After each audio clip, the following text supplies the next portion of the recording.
جہیز کی جڑ کاٹی جائے۔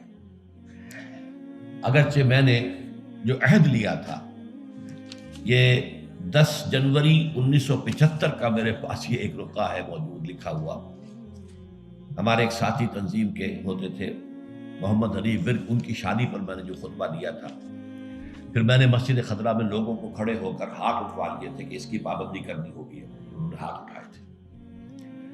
اس میں نے اس کو شامل نہیں کیا تھا۔ یہ جہیز کا معاملہ جو ہے یہ ذرا ہمارے معاشی نظام کے ساتھ وابستہ ہے، اس میں کوئی ڈیمانڈ اینڈ سپلائی کا معاملہ بھی ہے، یہ آسانی سے ختم ہونے والی لعنت نہیں ہے۔ اس وقت ہم نے صرف ایک پابندی لگائی تھی کہ اس کی نمائش نہ ہو، بلکہ یہ ہے کہ آپ کو جو کچھ دینا ہے 2 دن پہلے بھیج دیجئے لڑکے والے کے، یا 2 دن بعد میں بھیج دیجئے، نمائش نہ ہو کہ غریبوں کو یہ احساس نہ ہو کہ فلاں کی بیٹی تو یہ کچھ لے کر گئی ہے اور یہ کہ میرے پاس کچھ بھی نہیں ہے دینے کے لیے۔ یہ جو احساس محرومی ہے آپ نوٹ کیجئے۔ میں نے آپ کو بتایا اسراف کہتے ہیں ضرورت کی جگہ پر ضرورت سے زیادہ خرچ کر دیں، اور تبذیر کہتے ہیں بلا ضرورت خرچ کر دیں، صرف نمود و نمائش کے لیے، اپنی دولت کے مظاہرے کے لیے، اپنی دولت مندی کی دھوس چبانے کے لیے۔ پوری کوٹھی جو ہے قمقمہ بنی ہوئی ہے، ہر جگہ پر ہر درخت کے ہر پتے کے ساتھ بلب لگا ہوا ہے، معلوم ہو جگمگ جگمگ جگمگ ہو رہی ہے۔ بڑے عمدہ لباس سفید براق پہنے ہوئے جو بہرے ہیں وہ کھانے ڈشیں لیے ادھر ادھر جا رہے ہیں۔ یہ جو کچھ ہے اسراف، اور اس کے بعد تبذیر کے بارے میں تو فرمایا اسراف کے لیے تو صرف یہ کہا تسرفو لا تسرفو، اسراف نہ کرو، کلوا واشربوا ولا تسرفوا، کھاؤ پیو اسراف نہ کرو۔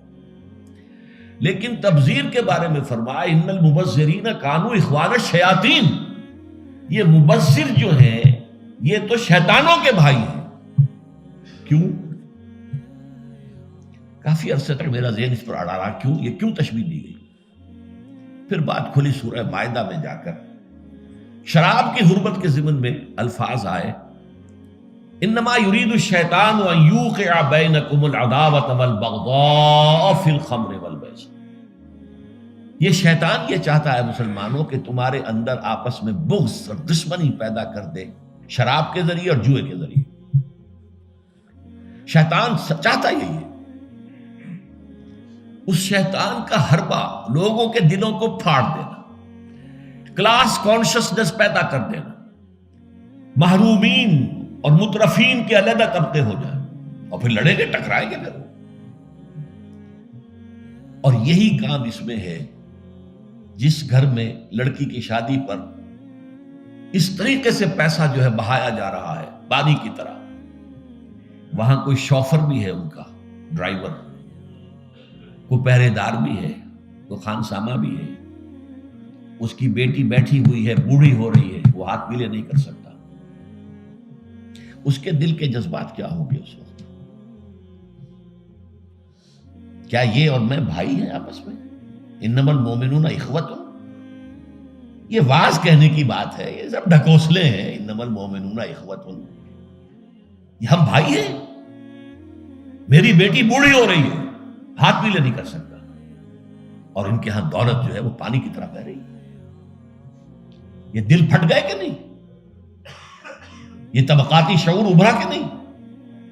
ان یوقع بینکم العداوۃ والبغضاء فی الخمر والمیسر، عداوت اور بغض اور دشمنی پیدا کر دی۔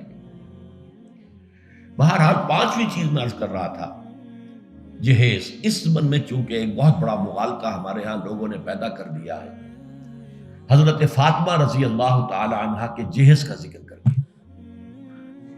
اسلام میں قطعاً کسی جہیز کا کوئی تصور نہیں۔ جو میں کہہ چکا ہوں فلسفہ یہ ہے، لڑکی والے پر کوئی 1 پیسے کا بوجھ نہیں آنا چاہیے۔ حضرت فاطمہ کے جہیز کا معاملہ کیا تھا کہ ان کی شادی اس اعتبار سے یونیک تھی کہ لڑکی کے والد حضور اور لڑکے کے ولی حضور، حضرت علی کا اور کون تھا وہاں؟ اب حضور نے پوچھا، علی تمہارے پاس کچھ ہے مہر دینے کو؟ مہر تو دینا ہوگا نا، مہر تو لازم ہے۔ انہوں نے صاف ہاتھ چھاڑ دیے اپنے کہ میرے پاس تو کچھ بھی نہیں ہے، تو فقراء صحابہ میں سے تھے، جیسا کہ میں نے آپ کو بتایا ابھی، ان کے پاس تو کوئی گھر بھی نہیں تھا، حجرہ بھی ایک انصاری صحابی نے انہیں دیا ہے کہ یہاں آپ اپنی بیوی کو رخصت کرا کے لے آئیں۔ کہ میرے پاس تو کچھ نہیں۔ فرمایا تمہارے پاس ایک زرہ ہوتی تھی؟ کہ جی ہاں زرہ تو ہے۔ انہوں نے کہا اصل میں سمجھا کہ زرہ تو ایک ہتھیار ہے، جہاد کے لیے ہے، وہ کوئی دولت تو نہیں ہے۔ آپ نے فرمایا جاؤ اسے بیچو یا گروی رکھو، قرض لے کے آؤ، لیکن مہر تو دینا۔ وہ گئے اپنی زرہ لے کر بازار میں آواز لگائی، حضرت عثمان نے خرید لیا 30 دینار یا درہم جو بھی ہے، اس میں رقم کا میں یقین سے نہیں کہہ سکتا، اور بعد میں پھر واپس کر دی۔ اس وقت اگر ویسے ہی دیتے 30 دینار یا 30 درہم تو حضرت علی کی جو غیرت ہے اور خودی ہے اس پر بوجھ پڑتا کہ اس نے مجھے خیرات دی ہے۔ اس وقت تو خرید لی تاکہ کوئی بوجھ نہ ہو، میں نے زرہ بیچی ہے، پیسے لیے، بعد میں واپس کر دی ہدیۃً، یہ آپ کی زرہ واپس۔ وہ لا کے حضور کے سامنے پیسے رکھ دیے گئے۔ حضور نے کچھ تو گھر کے اندر بھجوائے کہ فاطمہ کے لیے وہ خوشبو کو تیاری، کوئی اچھے کپڑے کو بنائے، اور باقی سے وہ سامان بنا دیا۔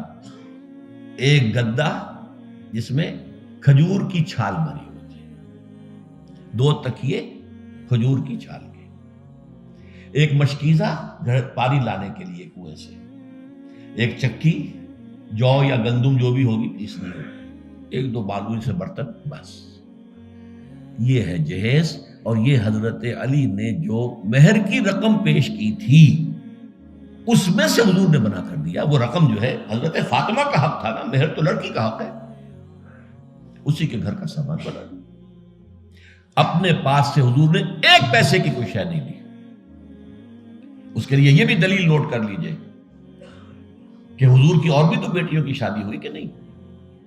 حضرت عثمان کے گھر میں 2 بیٹیاں گئی ہیں حضور کی۔ پہلی بیٹی تو خیر مکے میں گئی تھی، ابھی شاید وحی کا آغاز بھی نہ ہوا ہو، میں یقین سے تو نہیں کہہ سکتا، ہو سکتا ہے کہ حضور کی نبوت کے ظہور سے پہلے شادی ہوئی ہو سکتا ہے، ممکن، لیکن ایک شادی تو مدینے میں ہوئی ہے،